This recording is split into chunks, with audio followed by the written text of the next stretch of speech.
All right, good morning. We're going to go ahead and get started. I will go ahead and get us started with House Bill 2089, and then Senator Baumgartner will move us into Senate Bill 113. So we'll do both of those this morning, and then we will have to reconvene. I'm assuming there will be an agree to disagree on 2089. We already have an agree to disagree for Senate Bill 113. So we would only need one of those. And then we will tentatively reconvene at 4 o'clock because we don't want to miss anything that we're going over today. So we want to carefully review everything. So Nick, if you could, for House Bill 2089, if you would go ahead and pass out the key provisions that we would like inserted in 2089.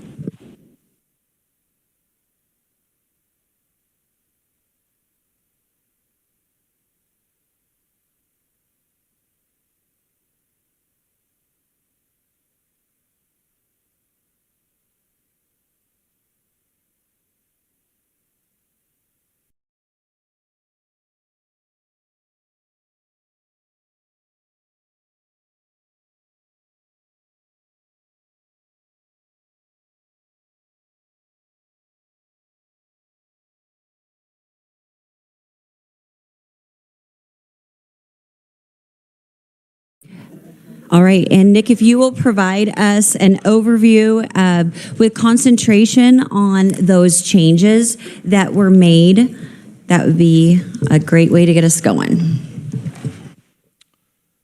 Yeah, thank you, Madam Chair. So this would continue and put in the KEEP program that was in Senate Bill 83's Conference Committee report with a few changes. So if you remember, eligibility for the program is generally 250% or less federal poverty level, or a student that has left a closed school building and has to travel 15 miles or more to go to a new school building would also be eligible for the program, or a student who has previously received a grant under the program would continue eligibility.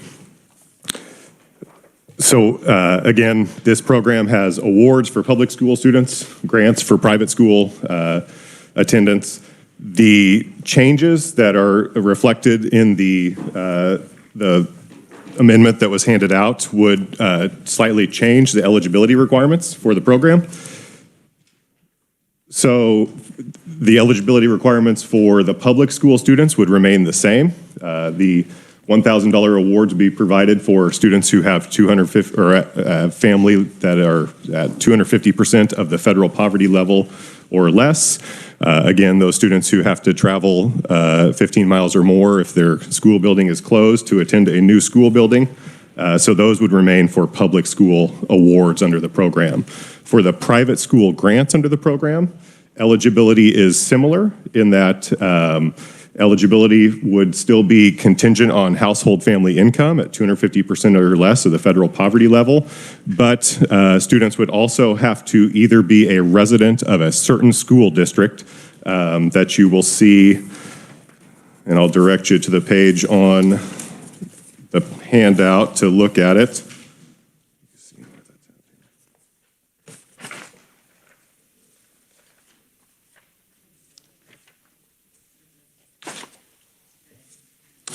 Thank you.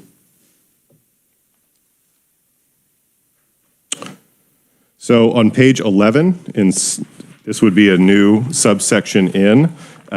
This essentially outlines the students who would qualify for grants under the program if they live within the boundaries of certain school districts.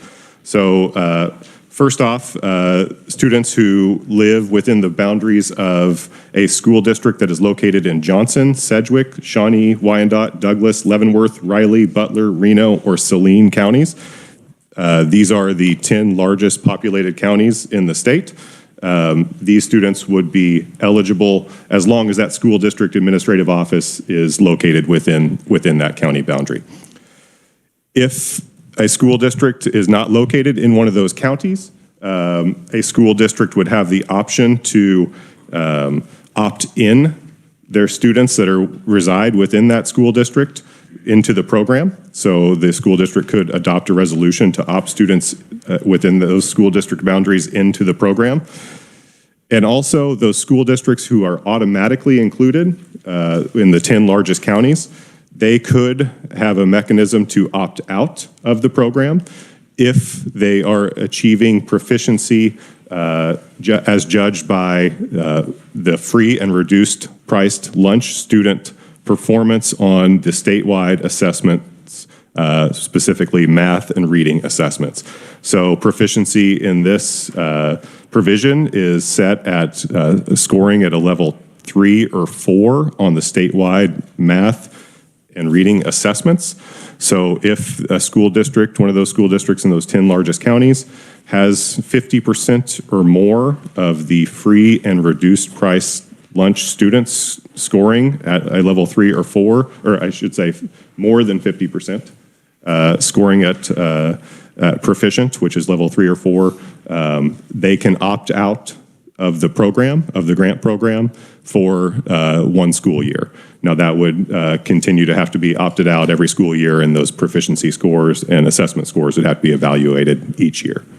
And Madam Chair, I think that covers the main changes to the KEEP program. Otherwise, everything generally remained the same. All right, and so thank you very much, Nick. So for summary here, if we're taking the 10 largest counties, and that would be any school district that resides in that county, and in order to determine that, it would be based on where their administrative center is located. So if I have part of my district in Sumner and part of it in Sedgwick, I would need to know where is my administrative center in order to determine which county is counted. Those would be the only counties that would qualify for the grant portion. Remember, award is all of our counties, all 105. If any, and Nick, I've got a scenario here I'm going to share with our committee and you, but if any student that resides in a school district in the residence area, if that district meets or is greater than 50% of their students enrolled for free and reduced lunch meet that proficiency, then they can adopt a resolution and opt out of it. Also note that our rural counties that are not part of this, those school boards can opt in to the KEEP through a resolution for the grant portion of it. My question, and this is just one part of the House's offer for this 2089, there is another part, but my question is, let's use Fort Leavenworth as an example. Fort Leavenworth would fall within the top or in the 10 largest counties, and Fort Leavenworth has a proficiency in math of 67% for all students and 65% for ELA. However, because there is the income levels at Fort Leavenworth are not free and reduced, there are not enough students that would qualify. There'd be 10 or less, so it's not applicable, so we can't measure that. So in the event your district has too few students that can be measured, I would think that they would need to substitute all students. Nick, can you respond to that or make a comment or Senate on that? Madam Chair, my only comment is the way this is currently structured, this is only, as you pointed out, this is only looking at the free and reduced lunch population. So it does not contemplate a scenario where all student performance could be used. So I would submit that as a possible fix. I think they may be the only one that would fall in that category, but that would be something for you to consider. That would be just one example that I found. I don't think there's another one, because generally the not applicable would be for very small school districts, and there are some that we would not be able to identify the at-risk students because there's just not enough of them. And I could that is, if you would make a note of that, that we would have that included, and if there's a better way to respond, that's great. That's the first part. Are there any questions over the keep changes from the Senate or House? Yes, Senator Sykes. Thank you. I have a question. Why performance level 3 and 4? Because those are both above average for grade level and college readiness, but actually level 2 is at grade level. So level 2 is limited ability. And when providing data to the federal government, 3 and 4 is considered proficiencies. I have many an email from Dale Dennis that formerly handled all of this, in which he stated to me that level 3 and 4 is proficiency. But what we do know is that level 2 is limited per Kansas Department of Education language, limited understanding.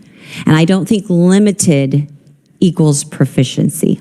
I think there's two different distinctions. Level 2 is at grade level, but maybe not college ready, but we know all of our students are not going to go to college, which is why we are robustly expanding tech ed and other programs. So level 3 and level 4 are at or above college readiness, but level 2 is at grade level standards. Thank you.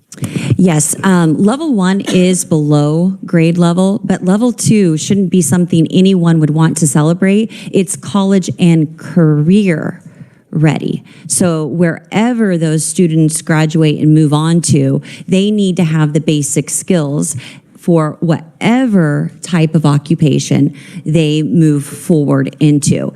And I would think that when we're talking about cut scores, and we're talking about cut scores that were created and determined by Kansas teachers through the state board's authority, the state standards were created by teachers through the state board authority. The state assessments were created with teachers with the state board authority. They determined we would not want students on the lower half. We would want more students on the upper half. It wouldn't matter where we put those cut scores or what we did.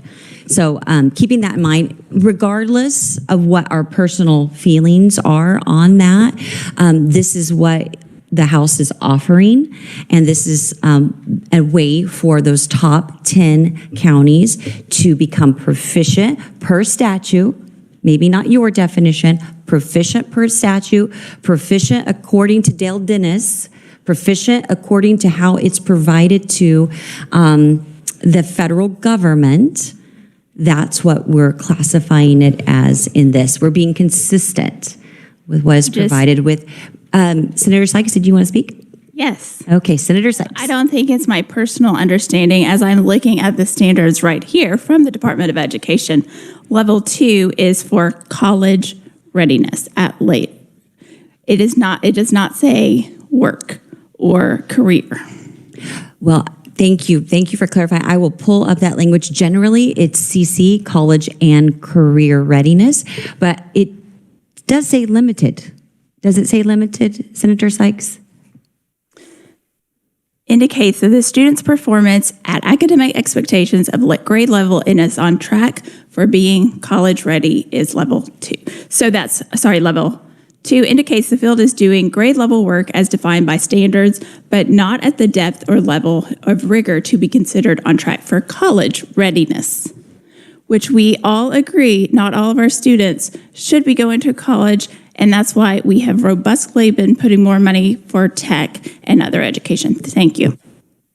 Yes, limited understanding. Senator Baumgartner. I just feel I must step in on this comment. When we talk about college, even when we're talking about technical education, so any student going to one of our tech colleges or our community colleges that offer technical education, that is college. It is college level. That's why not every high school kid can participate in the concurrent enrollment career tech programs, because they must be at a particular level of proficiency, particularly in mathematics when we're talking about career tech education. Mathematics is very critical when we're talking about any type of building construction, and so forth. So when we talk about college, we're talking about our technical colleges and our community colleges as well. Thank you, Madam Chair. Yes, thank you. Representative Hoskins. Thank you, Madam Chair. Is there any provision or any timeline where the grant students would be required to be on a level 3 or 4 to remain eligible for public tax dollars to go to private schools? Again, public tax dollars that residents of Kansas pay tax dollars for, pretty significant amount of all of our income goes to sales tax, income tax, and property tax. And yes, they're going to use it for an account that is for a grant. It does not go directly to a private school. It goes to a parent of a student. And we want to do what's best for kids. And if somebody enters a program, we're not going to remove them from that program. That was in KEEP prior, and it remains in KEEP, because to yank a kid out against a parent's best wishes in terms of what's best for the child because of some change would not be fair to the kids. Representative Hoskins. Thank you, Madam Chair. So the answer is no, that there is no requirement that the students who are granted the KEEP award ever achieve a 3 or 4. Thank you. Senator Erickson. Thank you, Madam Chair. This is not an individual student. This is for the school to reach a certain level of proficiency to opt in or out, not an individual qualifier for the individual student. It's for that school district. So there's a stark difference in saying we have to qualify individual students for the program. Only qualifying for the students is the 250 or more. This is for districts to opt out. Thank you, Madam Chair. Representative Landwehr. Well, and if I recall correctly, Madam Chair, is that the way this is structured on KEEP is the same way the governor structured KEEP, except I believe that she was at 185% of poverty, and our decision was to move it at 250, which matches what CHIP currently is for poverty for children on Medicaid. And that is correct. All right. All right. Any other questions on the KEEP provisions provided by the House? Senator Erickson. Thank you, Madam Chair. Just a couple of quick clarifications that maybe we need to think about is on the state assessment, the proficient levels 3 and 4. It says of only students who took that assessment. If a student goes from one district to another within the state of Kansas, we will have those assessment results. If a student comes in from out of state, I just want to make sure we're all on the same page. I'm assuming since they did not take it, they would not be subject to being included, correct? And is there still a certain percent of students that must be tested? The state board used to require that I think at least 90% of all students be tested. Is there still a requirement that a certain percentage must be tested? Do we know? Is there a requirement in statute or rules and regs? There used to be, but I don't know if that's changed. Craig is in the audience. Craig, do you know if there's a requirement that a certain percentage of students?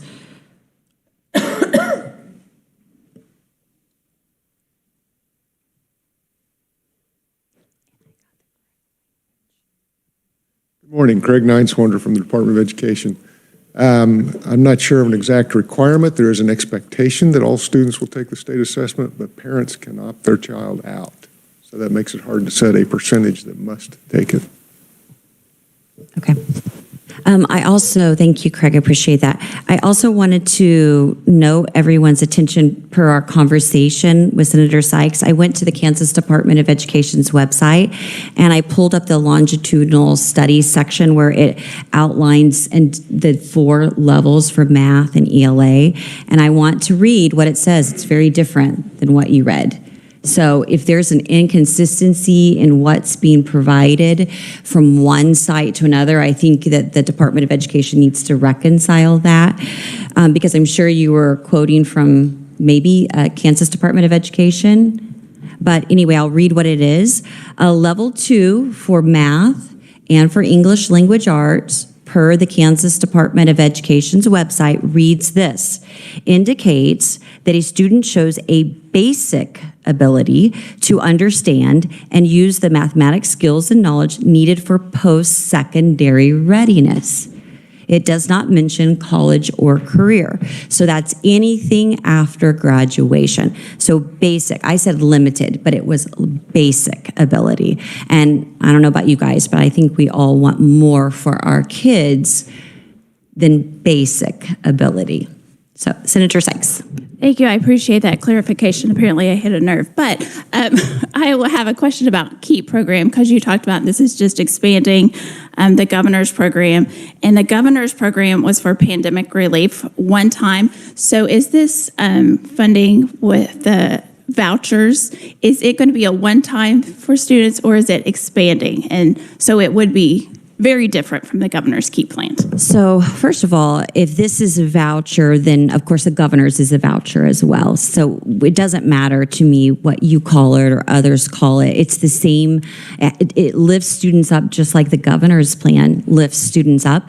The reason the governor's portion, the $1,000 awards, is a one-time is because those students are opting to stay in public school. When you opt to stay in public school, then we know, per the Kansas Department of Education numbers that were just provided for 2022, I believe, it costs almost $20,000 per pupil. You can easily compute that by taking the $9.2 billion that we spend in all federal, state, and local tax dollars and divide that by the head count student population. So if we're going to commit $20,000 per student, we're not going to continue to give them a learning loss award of $1,000 every single year, because we're already committed to their education, which far exceeds the commitment we would provide to the student that might exit a public school. If they would receive 1/4 of the money, that's why they would have the opportunity to renew it annually, because there is quite a distinct difference. We want all kids to succeed to their maximum. Senator Sykes. Thank you. I think it's kind of a misnomer to say that all students cost $20,000. I do agree if you take the total funding divided by the total number of students, you would get that. But we know that some of our students, and probably those who would be accepted by the choice of those private schools accepting students, are probably those lower students that cost about $5,000. But then as we are hopefully looking at SPED funding later on, we know some of those are catastrophic, and it could be $250,000 for some of those students. So just to shed some light on that, not all of our students are getting $20,000. But yes, your interesting math does get us there. Thank you. Well, I wouldn't say it's interesting math. It's straight from Department of Education. And I would say on the catastrophic students that you mentioned, we pay 75% of those costs. We pay for those first, right out of the gate, before special education funding is provided, along with transportation. And in addition to that, historically, we've had about 29 students in that category. It did jump to 40, but that is a very low percentage of students that you're speaking of. For the KEEP program, what's really wonderful about the KEEP program is because it's set at the CHIP poverty level for Medicaid, 250%. We know historically in the state of Kansas, that group of students, the free and reduced lunch group of students, by the time they're in 10th grade, only 9% are proficient. Only 9% are in the upper quadrant, the upper half, and that's for math. And only 14% are proficient in English language arts. So this is the population we're targeting to help them meet achievement gains. And not every child can learn in a traditional school, whether it's public or private. We need to open up and give them an opportunity to succeed wherever that might be. Representative Poskin.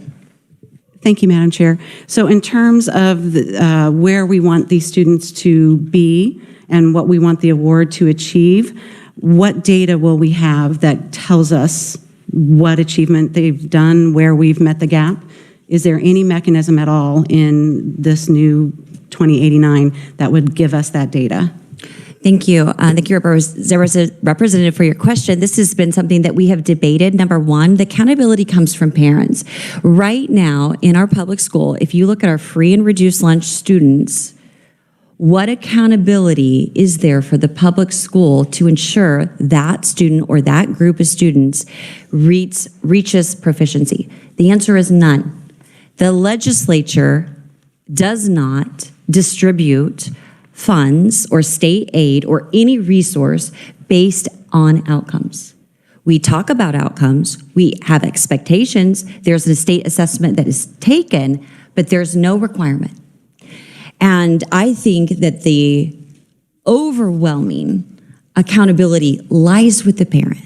The parent will not keep, given choice, will not allow their student to go to a school that is not providing a benefit to their student.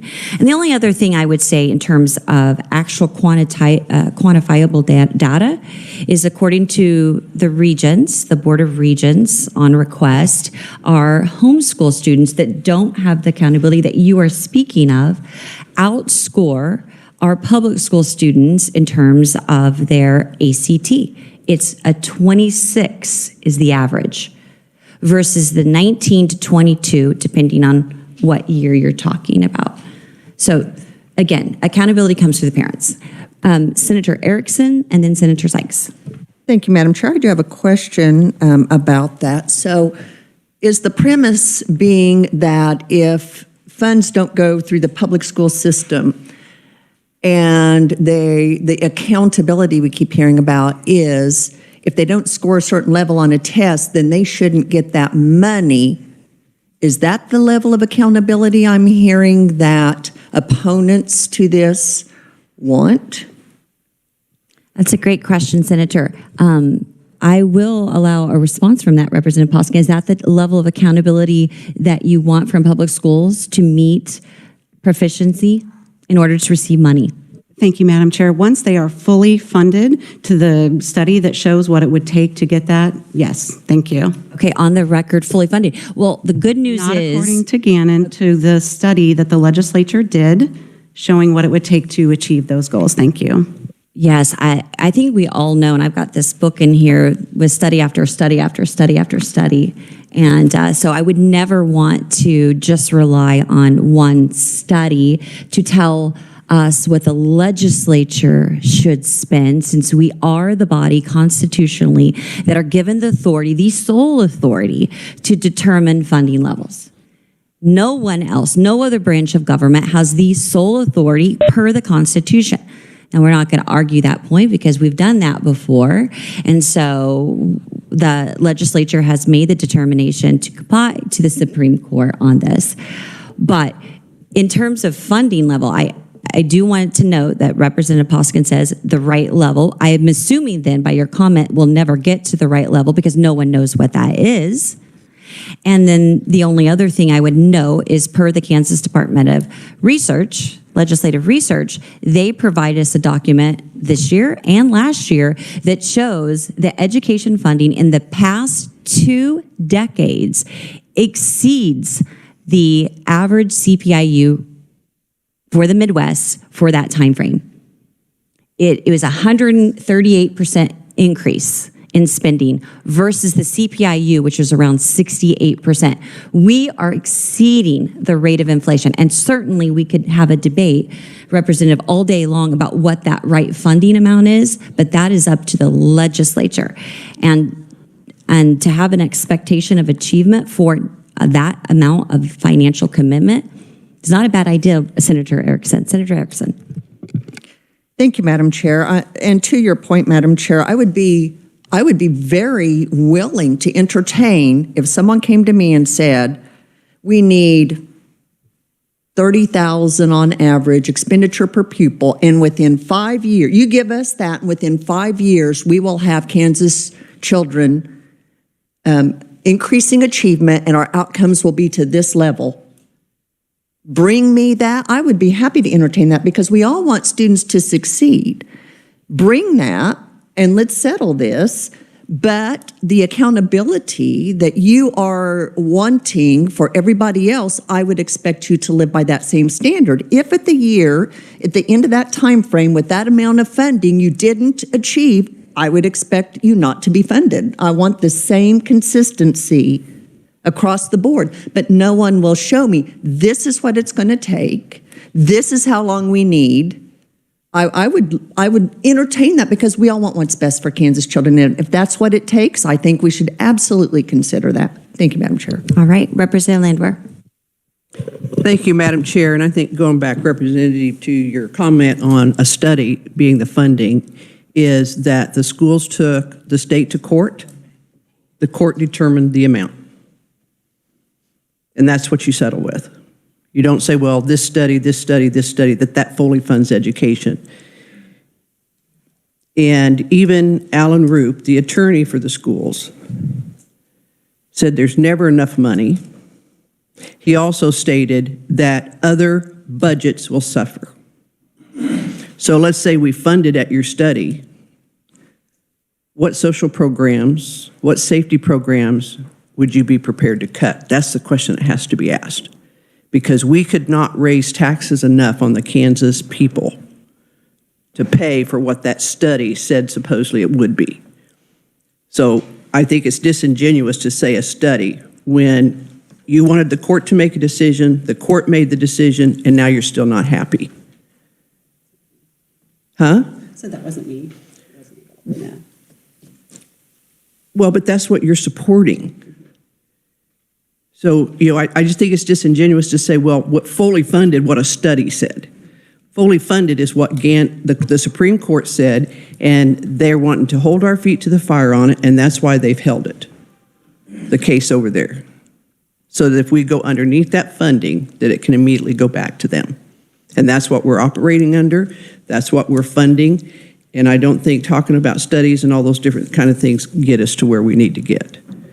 We want to decide if we want to have proficiency for our Kansas kids, if we want them truly educated.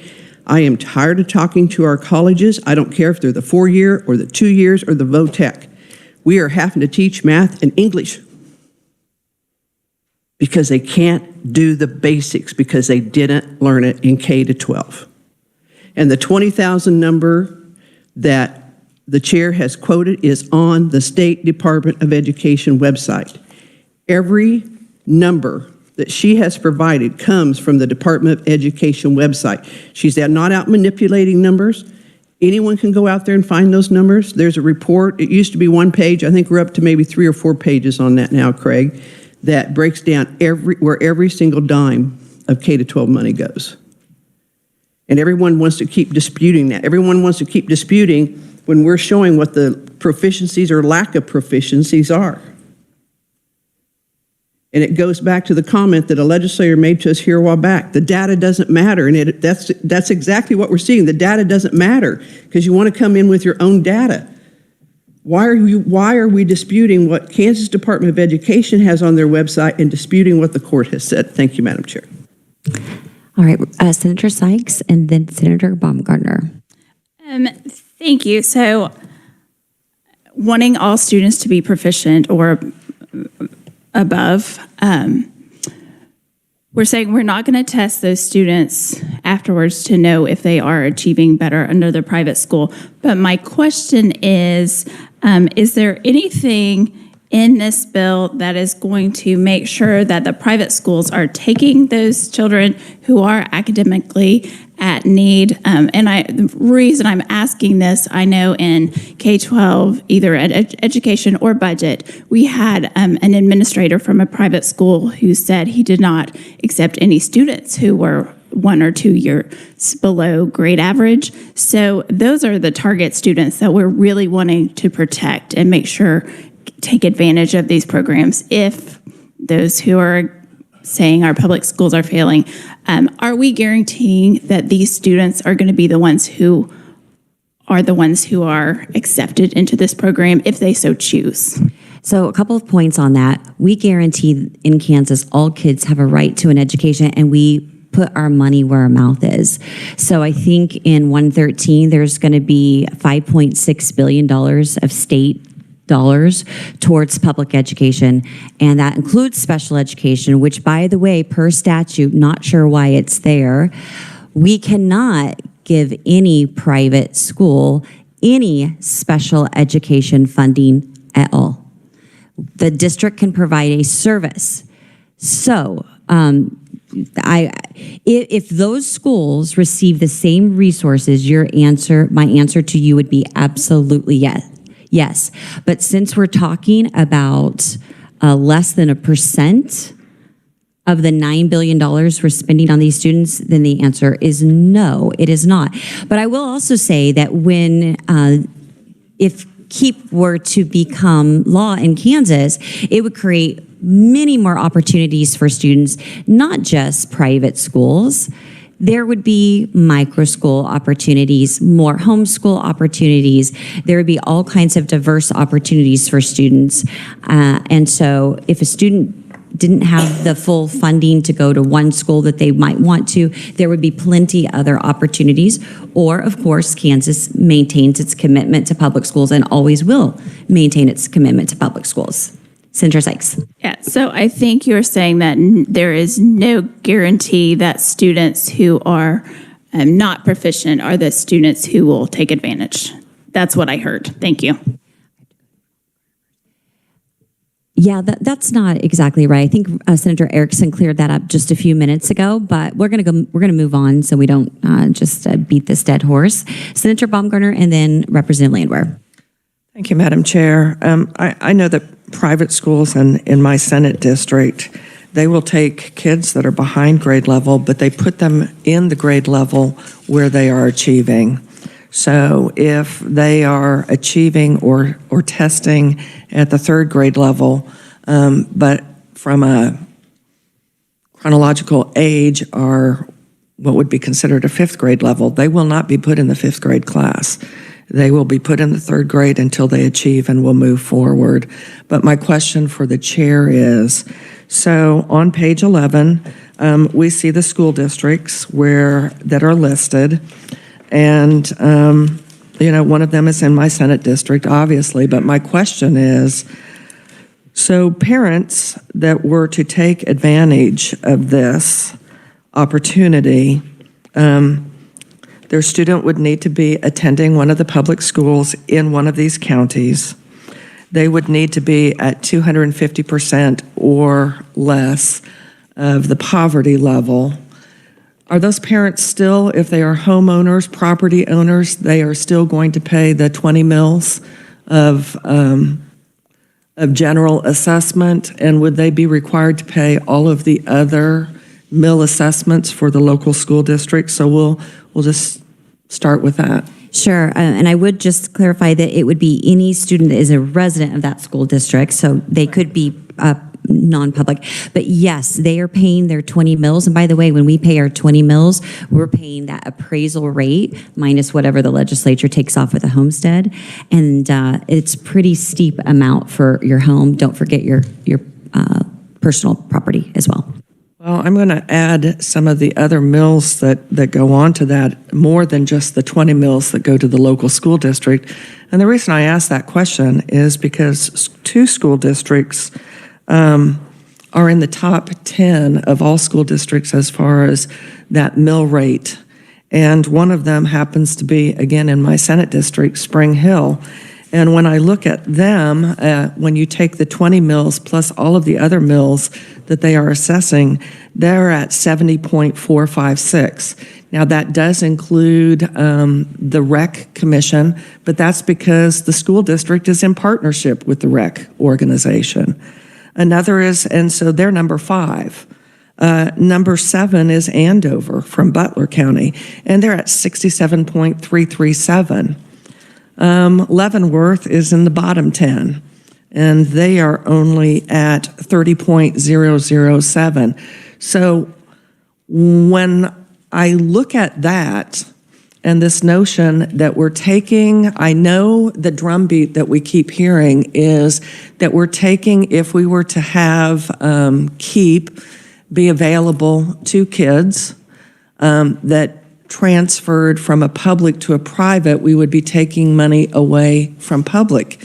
And yet, if the parents, we'll take a parent in Spring Hill, if they continue to reside in Spring Hill, they're still paying the 70.456 mills to the school district.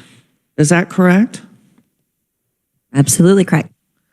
So the only way in which the school district might potentially lose money on that student would be a year later if they couldn't count them. But Spring Hill happens to be one of the school districts that made that request that they could use current year enrollment because their enrollment is growing. So school districts would still count that student for enrollment, next year if they use the 1 year look back. Is that correct, Chair? That is correct. Okay. I just wanted to make sure that when we are talking about funding schools and when we're talking about funding this program, first of all, we've narrowed it from all 105 counties to just 10 counties. Is that correct? That is correct, unless there's a resolution to opt in. Okay. So not only that, but every property owner will continue to be required to pay their 20 mills, which is statewide, and then whatever their local district assesses for additional mills. Thank you, Madam Chair. And before Representative Landwehr goes, I remember last time we met, I think I made a comment that for my property tax for just a home was over $2,000 for our school district. And actually, I went back and I looked, I was like, whoops, no, they divided out between bond and interest and the various levels, and it was closer to $4,000 in 1 year for one house, nothing to do with any personal property or businesses. So it's significant. Representative Landwehr. Thank you, Madam Chair. And just to echo on the special ed and the low-income students, if you took the time to see how many private schools actually have a large population of low income, I think you'd be shocked. And I can tell you that in the Wichita Diocese, that number is huge. We actually have a school district that is 80% non-Catholic, 95% free and reduced lunch, and the majority of students are minorities. So when I hear individuals say that private schools don't take this, private schools don't take that, you haven't done your homework. And I remember, and I don't remember what year, I'm having Nick take a look that up, the year that the debate occurred where Kansas decided to remove special education funding from private schools. And the room was packed with kids. And a legislator said, what would all these kids do if they didn't have the public schools for special ed? Because these kids out here, some of them came in major apparatuses. They were all special ed students. And guess what? They were all private school students. But right in front of them, Kansas decided to take that opportunity away from them.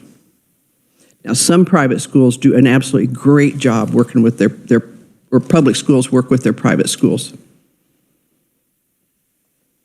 They do a wonderful job. It kind of depends upon the principal of the school, it appears.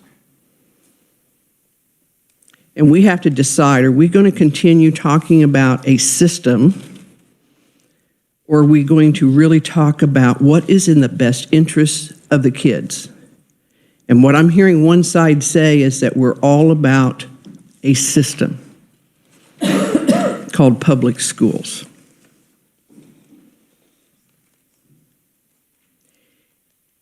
And for individuals like myself, I'm not saying that all public schools are bad, because they're not. There's some great ones out there doing an absolutely wonderful job and with some very tough students.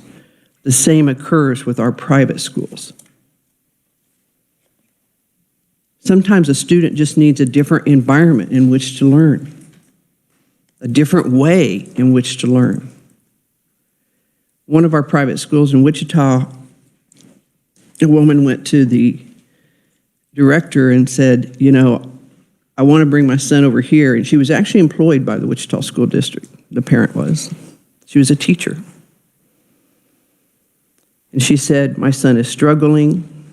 He spends more time outside the classroom than he does in because they consider him disruptive, and he's not learning. He said, sure, I'll take him. Well, that kid thrived in that environment. Why? I can't tell you exactly why, but he thrived in it. And the director went back to her and said, we'd love to have you come on board. And she says, I can't take a pay cut. Because private schools don't pay what public schools pay for their teachers. And most of them are one-year contracts. Has nothing to do with tenure. A year later, that parent decided that her kid and other kids deserved an opportunity, and she did quit and go to work for that private school. But let's get off of talking about a system. If we're truly about the kids and we look at the outcomes, because if we can't measure it, we can't monitor. There's no way to monitor it. It's no way to know if we're doing the best thing or the right thing. It's kind of like with the K-12 mental health program. We would have no idea if that was doing good if we didn't have the database, the online database that every quarter gives us information on how many lives have been changed, families, and how many lives have been saved. We need more of that type of data for the programs that we have out there. But I don't hear anyone asking for that in our public schools. One of the most important, one of the biggest budgets where we spend our money, and no one worries about the data, except for a few of us. Because we see that the kids are failing. We see that the state of Kansas said, nope, we don't want private schools to be able to do special ed the way that we can, so we're going to make sure they can't have that money. It's not a federal decision, it's a state decision. It's a decision that needs to be reversed. You have to decide. You know, I haven't heard the discussion here, Madam Chair, being on the kids. It's a system. Don't take the money from the public schools. The emails I received, don't take the money from the public schools. Well, we're not taking any money from public schools. There is nothing in this bill that says that a student has to leave a public school to go to a private school. Apparently somebody's got a telephone that needs to be muted.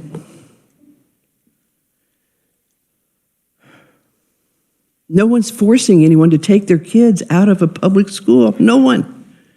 And you've heard me say this before. Senators probably haven't because I'm not on their floor. Why are you assuming that there will be a mass exodus from your public schools if this bill passes? Why? Is it because you believe or you actually understand that the data is real that we're presenting? The data that comes from the Kansas Department of Education. It's not made up numbers. We can prove it. We can show it. There will not be a mass exodus if your school is providing the education that parent expects. And who knows? Maybe there won't be that many kids that choose to go to private school, but that's their decision. We hear a lot about choice. We hear a lot about choice when it comes to abortion. And that's a life. But we don't want to allow a living, breathing child that isn't in a failing school to have a choice. Talk about cherry picking. That's cherry picking, folks. And I know it's a little soapbox, Madam Chair, but it's just getting so frustrating that we're not focused. Some of us are not focused in here on the kids. We're focused on a system. And I think Kansas can do better by our kids to decide that, yes, the kids are the priority, not the system. Thank you. All right, we're going to move off of KEEP to the next item that I'd like to provide Do you have a question about KEEP? If it's a question about KEEP, we'll take it. If it's not a question, we're going to move on. Okay. Thank you, Madam Chair. So we've established that private schools, as we know them, the very traditional private school, does not have to accept everybody, but this bill and the KEEP award is not only for those private schools. So again, one of the things that I have never quite understood about the various iterations of the voucher program is qualified education service provider. There, number 7 on the first page talks about businesses, organizations, and that when you put qualified in front, it sounds like they are qualified to provide education. And when you come down here, it says that a qualified education service provider includes anybody that's made an application and received approval. And we have zero information on what the approval process was. In the first iterations of the voucher bill, there was going to be a Sunflower Equity Education Board with people that seemed to have education backgrounds, and now it's going to be housed in the treasurer's office. So does approval mean that they're going to make sure that the proprietor of some new school that pops up is not a sexual predator? Are they going to, is there anything, and then we're housing that in the treasurer's office? Do we need FTEs to develop an approval program? Or is this just oversight and administration where you just turn in the form and that makes you qualified? There has been very little discussion around that. Thank you, Representative. So if you, or maybe you're not aware, but that language is from the governor's KEEP program. So the governor established this criteria, and so I'm sure that when she approved this language, that she took in consideration that who was providing that approval would do the diligence necessary.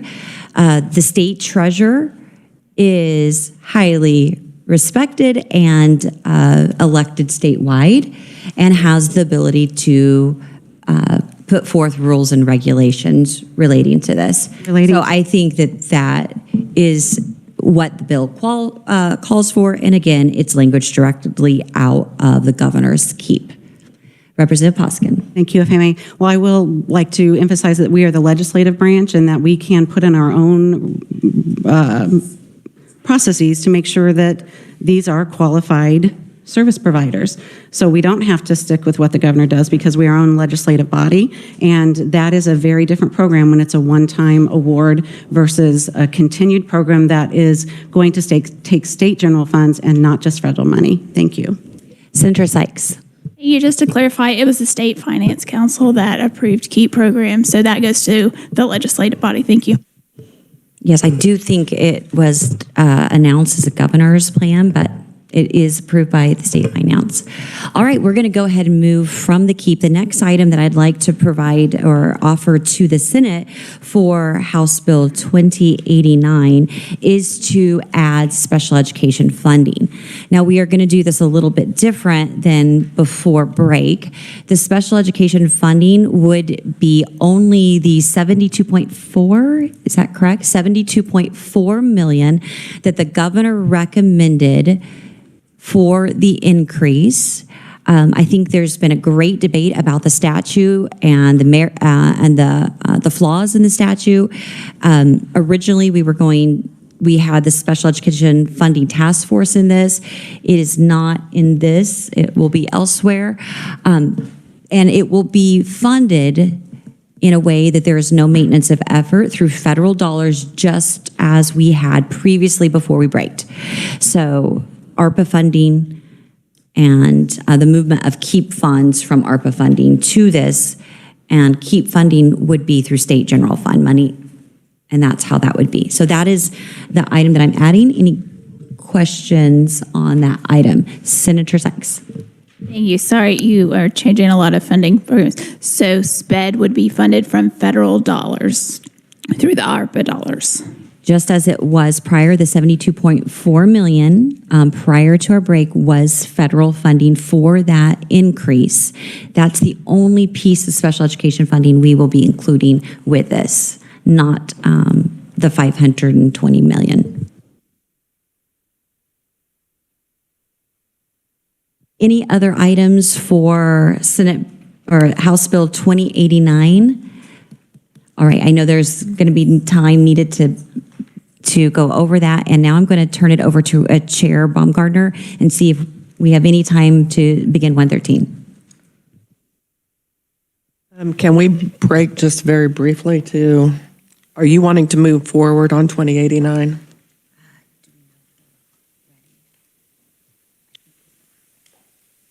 Okay, can we just break very briefly?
Madam Chair. Yes. Thank you.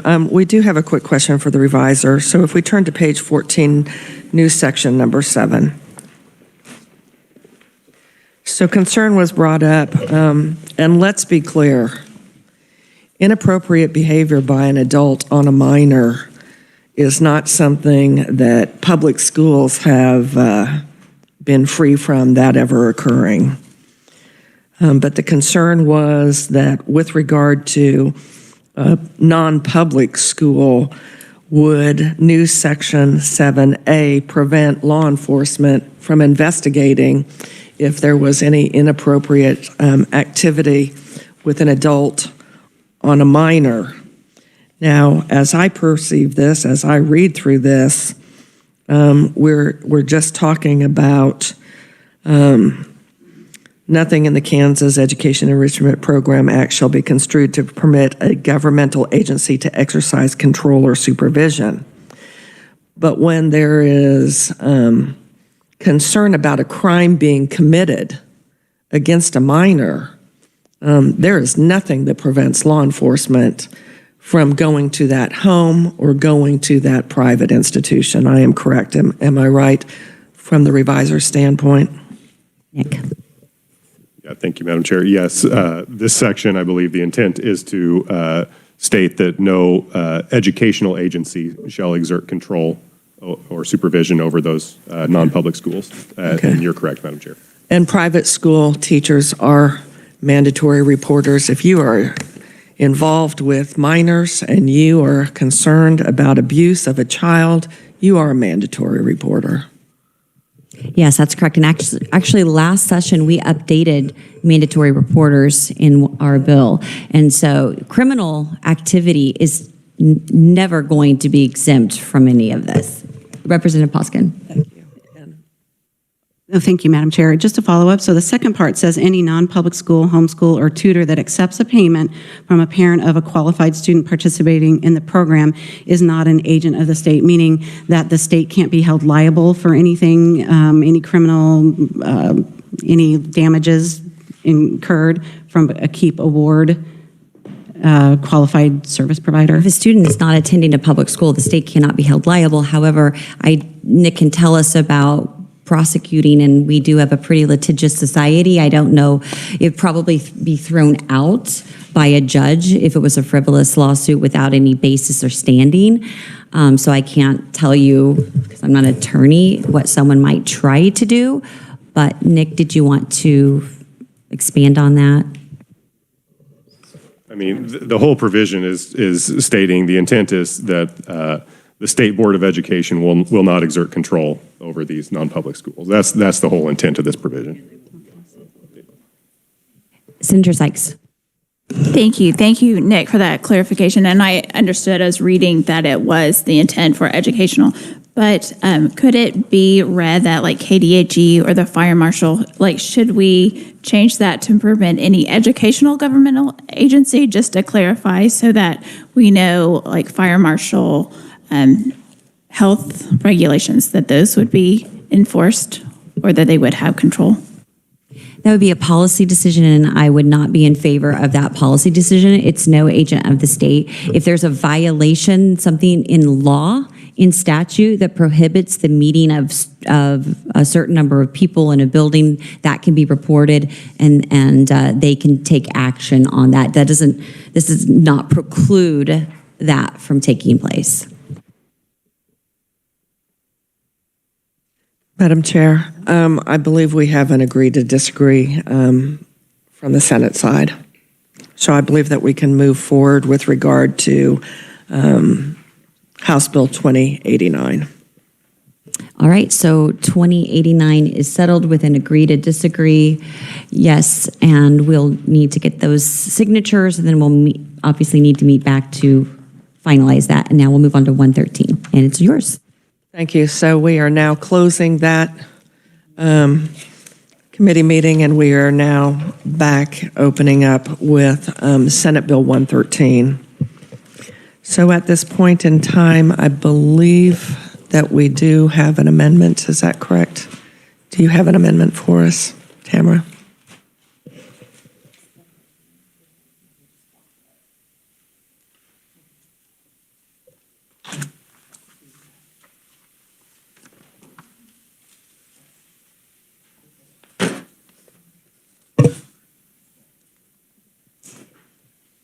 Okay, let's go ahead and pass that first one out.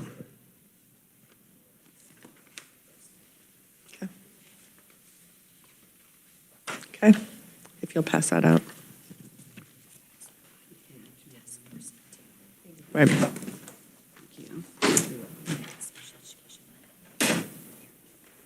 Right.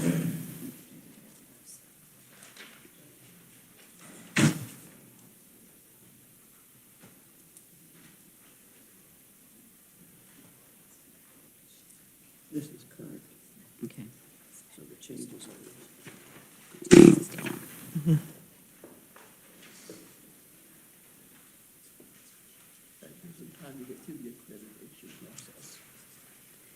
On the low-income tax credit scholarship? I don't know what this part is for. It's for the tax credit scholarship, right? Okay. Tamara, if you could please explain. It's just a brief balloon. Thank you, Madam Chair. Yes, currently, the definitions section of the tax credit, for low-income student scholarship program, the definition section is contained in Senate Bill 113. This balloon would change the definition of a qualified school. Currently, a qualified school would have to be accredited by the state board or a national or regional accrediting agency that is recognized by the state board. And this would simply add that a qualified school could be one that is working in good faith toward accreditation. Are there any questions on the balloon amendment? Senator Sykes. Thank you. I appreciate this amendment, but is there any time frame in which that good faith toward, and I do believe there is one school that's kind of been lingering out there. That is all overseen by the State Board of Education, so they set that time frame.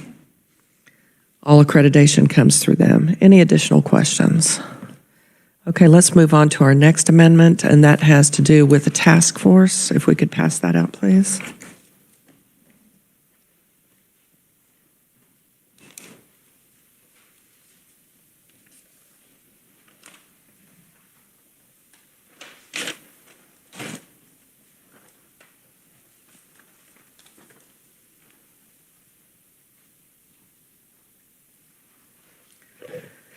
This is the language for the task force to be formed on special education funding. Does this include the additional year if needed? I'm not seeing that in there. Oh, no. I see. In each succeeding calendar year. So we're covered if it's needed for an additional year or more. Okay. Any questions on this amendment? Did you want to talk to that at all, Mr. Revisor? So just to clarify to the committee and the audience, this would insert the Special Education Funding Task Force into statute. There is a precedent for that. There is a Special Education Funding Task Force that has been expired in statute that existed from 2008 to 2011. This would create that task force, and as you referenced, Madam Chair, this task force would be continued. It does not have an expiration date currently, so this would be continued in statute until the work of the task force is completed. And it does include that addition that the committee made for the Tiny K program member. Okay. Any questions with regard to this? Representatives, did you have any questions with regard to this? Okay. Let's move forward and we are needing to move the funding for special education that had originally been, I believe it had been located in the old Senate Bill 83. And we need to move that $520 million. It's $520,380,818. So we need to make that movement. We also need to make the movement of the $7.5 million, which is the agreed upon increase for special education.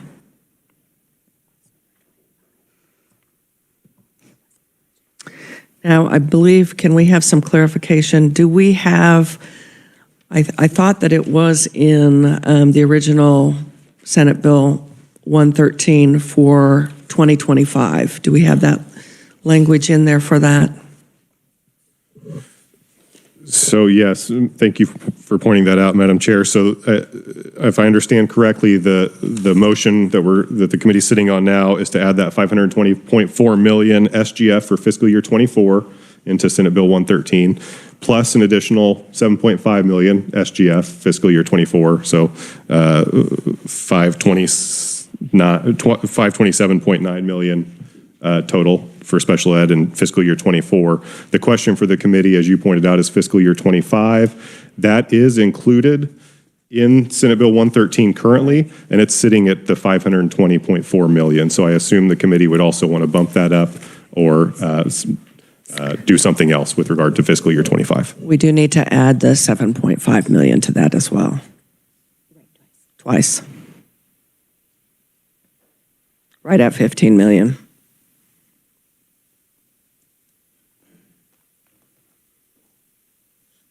Are there any questions about making those additions? So we're shifting what was in 83 as far as that special education funding. We're making sure that that is in 113, and then we're making sure to make that addition for 2025 because the base was there, but we need to make that addition. Are there questions about that? JG, did you have a comment for us? Okay. Okay, why don't you talk us through the consensus numbers? Thank you, Madam Chair. Just wanted to remind people that twice a year we do estimates on the consistent estimate for school finance. We had prepared one in the fall, which is included in all of the information you have.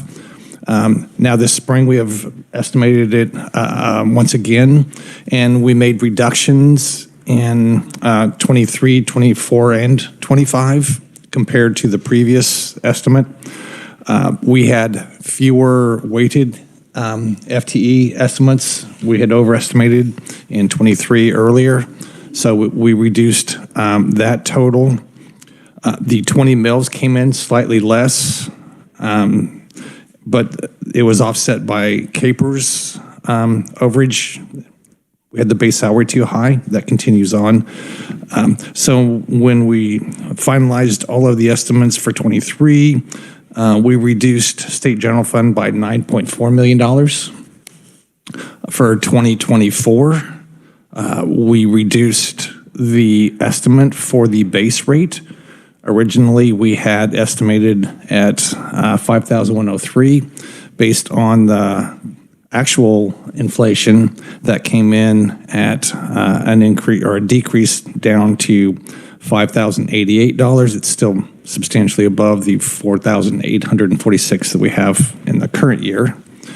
There were also fewer students and fewer weighted students.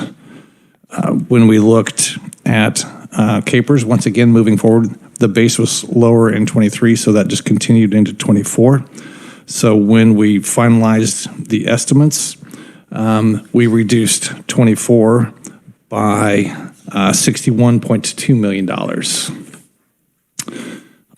And then once again, we lowered the estimate for 25 for the base rate from our original $5,421 down to $5,388. And that reduced state general fund need for the state foundation aid to a decrease of $45.8 million. So those are normally included in those appropriations as adjustments. So what is the total on that?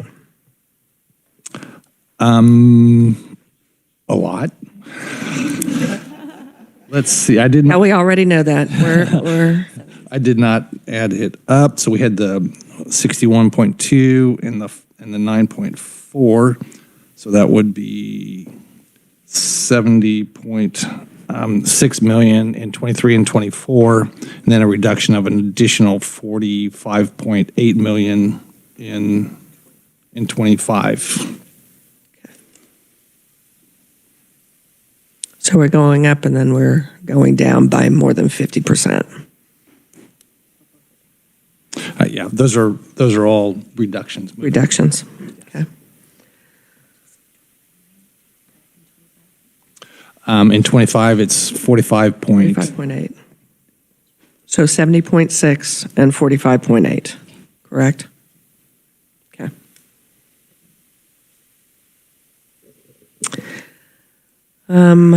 Could we please, could the revisor, oh, I'm sorry, Representative Landwehr.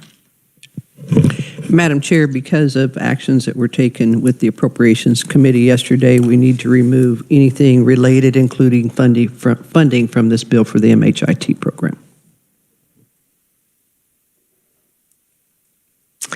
Okay, what is the impact of removing the language from this bill? It's a proviso, is that correct?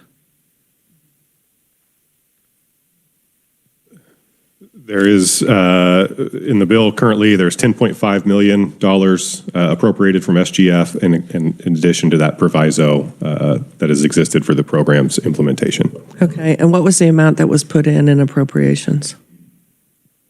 It was the 10.5, which was the original amount, and then the additional $3 million that the governor had recommended, so a total of $13.5 million.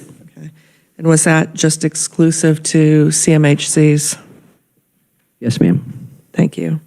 So if we could get that struck from Senate Bill 113.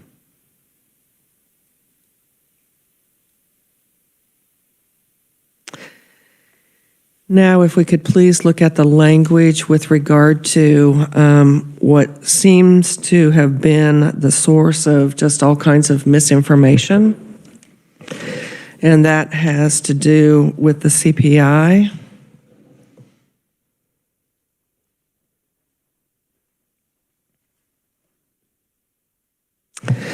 So the language that was put in the last time that we met was taking us to, that next year of being very prescriptive of what the 3 years were that we were going to average. And immediately, we're talking less than 12 hours later after the action of this committee, runs were sent out to the public, but absolutely to every superintendent. And you talk about screaming fire in a crowded theater. And it was titled, "This is the funding that school districts will lose in 2025." Now, what was put into Senate Bill 113 with regard to the CPI was for next year, 2024. It was absent of any numbers with regard to 2025. We are just addressing 2024. So for the misinformation, the runs to be sent out that this is the millions of dollars that every school district is going to lose in 2025, when we were not even talking about 2025, was egregious. Every one of my colleagues in the caucus was bringing me their cell phone. This is what I just got from my superintendent. Oh, and here's from the other superintendent, and the other, and the other. Be sure to vote no on Senate Bill 113. I don't know how I could have been more clear in the committee meeting at that time that we're just addressing next year's funding. And these are the years that are going to be calculated, and we can't give you a finite base because we don't know what that last year, this current year, what that was going to be. And yet I've got, folks from the media that have spent plenty of time chasing the tail of that dog since we were on break about, please address how these school districts are going to be losing millions. That was never stated. That was never the intent.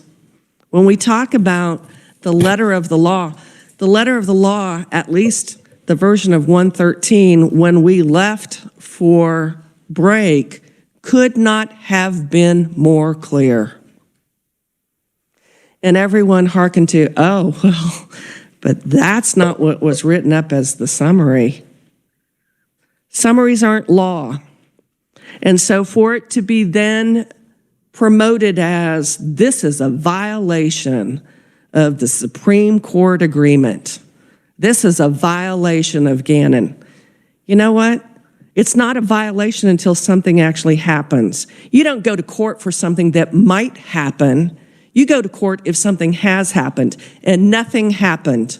What we did is we addressed funding for schools for next year so that school districts could complete their budget planning and get those done in their July meetings. But just because folks can't understand, we'll go back and we'll change the language so that everyone could say, oh, yeah, what we told you of those millions that schools are going to lose, we were wrong. Schools weren't going to lose. They never were going to lose. So you talk about getting folks spun up. We all know what March and April is in school districts. April 15th, that's the deadline for school districts to let any employee that we're going to let you go. Right now, school districts are in the middle of negotiations for contracts for teachers. School districts were taking the position, we can't do this, we won't do that, because we're going to lose millions in 2025. No, school districts that have lost funding is only because they've lost enrollment. It hasn't been because the legislature hasn't funded schools. It hasn't been because we're proposing the KEEP award for kids that are at 250% or below on the poverty level. Schools that have lost funding, buildings that are being closed, are because families have left that district and have not returned since COVID. It has not been because the legislature hasn't funded. So the language, if our reviser would please provide us with the language that was originally struck, that it is my recommendation we put that language back in so that we can't scream fire anymore. We can't promote this false narrative that the legislators are going to screw the school districts and take money from them. No money has been taken. In fact, we have gone beyond and added money that districts didn't ask for. That opportunity to take current year enrollment count is going to help more than 100 school districts. The opportunity for the COLA vote is again going to help a variety of school districts. Every step of the way, we have worked to try and help school districts serve their communities and serve our kids. We get it. We understand what COVID's like. We understand that kids are more unruly. We understand there are problems in our communities, but it sure hasn't been because this legislature hasn't funded our schools. We have funded our schools. We have fully funded our schools. We have funded beyond what the state Supreme Court has demanded of us. And this legislature will continue to do that. So we will put a stop to the false narrative. And that didn't come from the legislature. That came from organizations that are funded by schools. That's where that false narrative came from. Organizations that are funded by our schools. And it needs to stop. If we are going to help our school districts that are in declining enrollment, if we are going to help our rural school districts that are finding themselves, communities are finding themselves being cleaved out. And we even tried to address that before we left for break. That didn't come as a recommendation from the Association of School Boards. That didn't come as a recommendation from USA, from the superintendents. That came from the legislature. That came from us. And we will continue to come up with ways to help our schools. Tamara, please read the language that will go back into the bill that was struck with regard, or if you have that, Nick.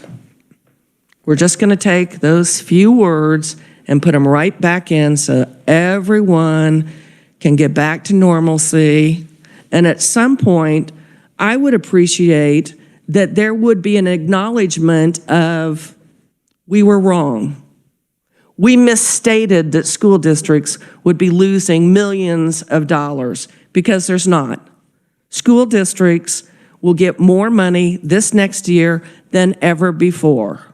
It's going to continue to go up, even though enrollment hasn't been growing statewide. So do we have that language that we can put in?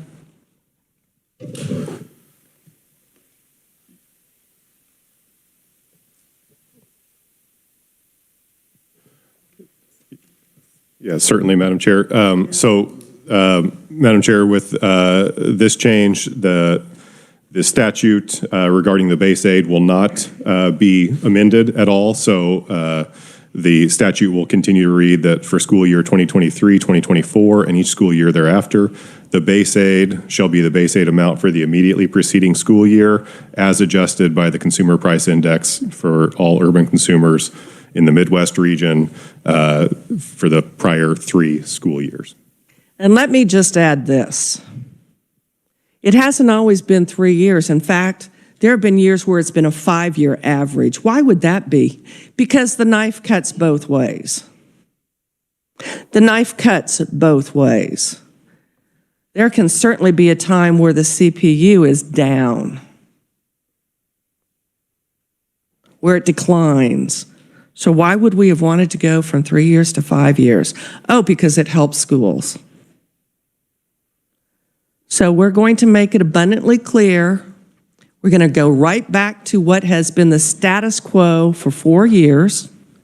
As I tried to explain before, those 4 years were prescriptive specifically for the court. They approved it. By putting in the 3 years of the CPU, we were still upholding what the court had agreed was appropriate. So we'll go back to that language. We still don't know the exact amount. We'll know soon. But the interesting thing is when we look at what funding has come into our state for schools. You know, schools haven't been talking about how that 20 mills jumped significantly because of home valuations jumping significantly. But what we are looking at in my community, and I would suggest many other communities, my next door neighbor, when they got their home evaluation, they're retirees. Guess what they said when they got their 24% increase this year on top of their 28% increase last year? We're just about taxed out of living in Kansas anymore. We need to be finding ways for people to want to come to Kansas, not creating ways for them to leave Kansas. And as home valuations continue and assessments skyrocket, that 20 mills amounts to a whole lot more money. And we don't hear from schools about that increase that they've received. We don't hear about that. They don't talk about that. There are lots of other things that they don't talk about, but we're going to get to that next session. We're going to talk about what happens when school districts have concurrent enrollment contracts with community colleges and technical colleges, and the money that comes back to those districts that's not reported. We're going to start talking about what's really happening in those funding streams. We're going to have eyes wide open as we talk about how concurrent enrollment, how kids move from middle school to high school and on. And we're going to talk about what those funding streams are. Are there any questions about this amendment?